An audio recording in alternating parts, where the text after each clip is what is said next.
In the valley of Elah, where the rolling hills kissed the horizon and shadows stretched long in the evening sun, an unease hung heavy in the air. Whispers flitted through the Israelite camp like restless spirits. They spoke of a giant, a warrior cloaked in iron and pride, a man whose name struck fear into the bravest of hearts. Goliath of Gath, the champion of the Philistines, had come to challenge the armies of the living God. But why had no one answered him? For 40 days, Goliath stood on the battlefield, his voice a thunderclap that echoed through the valley. Why do you come out and line up for battle? Am I not a Philistine, and are you not the servants of Saul? Choose a man and have him come down to me. If he is able to fight and kill me, we will become your subjects.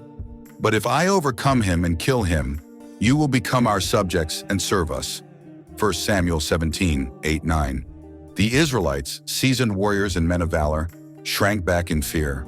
Among them, King Saul, once mighty and anointed, now seemed a shadow of his former self.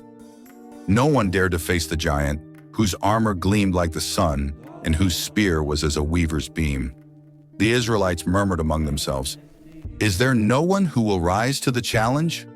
Far from the battlefield, in the quiet hills of Bethlehem, a young shepherd named David tended his father's sheep.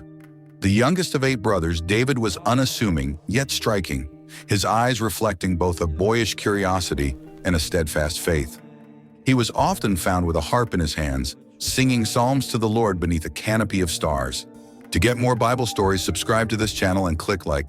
Give us comment of story that you want so that we can make it for you. One day, Jesse, David's father, called him home. "Take this roasted grain and these loaves of bread to your brothers in the camp," he instructed, "and bring back news of the battle." Obediently, David set out, his heart eager to see the battlefield yet heavy with concern for his brothers.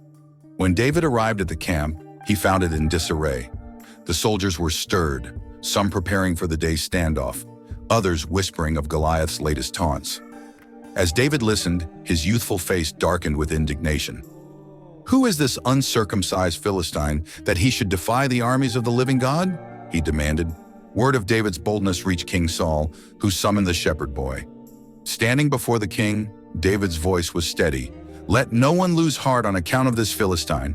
Your servant will go and fight him." Saul looked at the boy incredulous. "You are not able to go out against this Philistine and fight him. You are only a young man, and he has been a warrior from his youth." 1 Samuel 17:33. But David's eyes burned with conviction. "Your servant has been keeping his father's sheep. When a lion or a bear came and carried off a sheep from the flock, I went after it, struck it, and rescued the sheep from its mouth. The Lord who rescued me from the paw of the lion and the paw of the bear will rescue me from the hand of this Philistine." By David's faith, Saul relented. He offered the boy his own armor, but David found it cumbersome.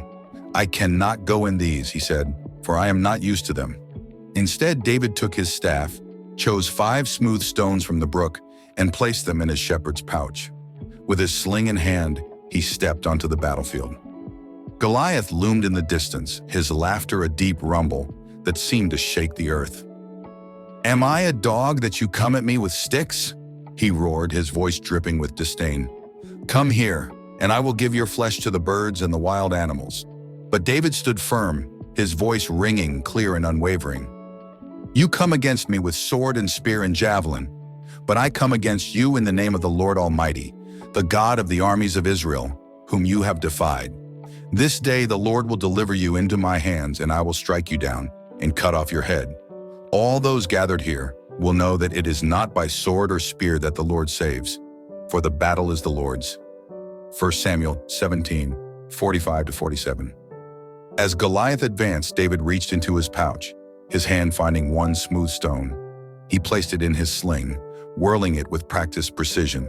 The stone flew through the air like a divine missile, striking Goliath squarely on the forehead. The giant's laughter died in his throat as he crumpled to the ground, his massive frame shaking the earth. A stunned silence fell over the battlefield. Then, as if waking from a dream, the Israelites erupted in a victorious roar. David ran to Goliath's fallen body, took the giant's own sword, and cut off his head. Holding the grisly trophy high, he declared the power of the living God. The Philistines, seeing their champion defeated, fled in terror. The Israelites pursued them, their faith renewed and their courage restored. And so the boy who had trusted in God's might became the hero of Israel. In the quiet that followed, David returned to the hills of Bethlehem, his heart humble and his faith unshaken. But the story of that day, the day a shepherd boy felled a giant, would echo through the ages as a testament to the power of faith and the greatness of God.